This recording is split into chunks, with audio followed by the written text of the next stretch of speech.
Estamos con Higinio Martín, Sí, exacto. que es un pintor autodidacta Autodidacta, sí.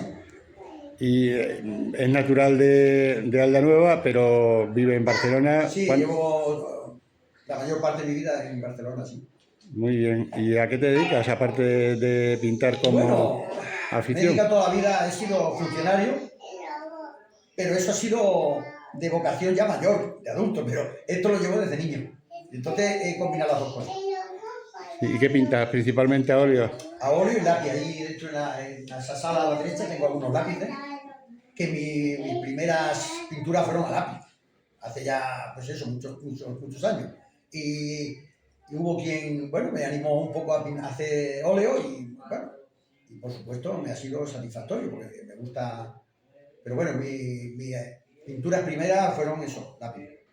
Y siguen ¿Y, siendo. y la exposición cuándo empezó y cuándo termina? Bueno, aquí en Aldanueva empezó el día 10 de julio y de 9 a 14 horas y termina el 25. Y luego el día 5 de agosto lo abro en la Casa de la Cultura de Jarandilla hasta el día 25, con el mismo horario también. Muy bien. ¿Y qué te supone para ti venir hasta aquí desde Barcelona?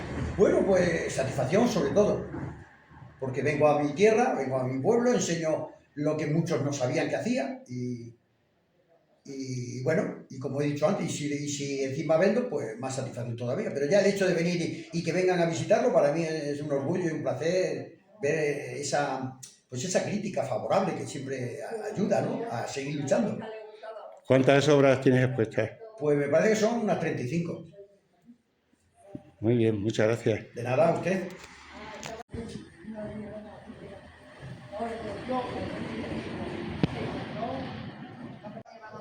Por eso yo creo que le conocen la gente, porque a mí siempre la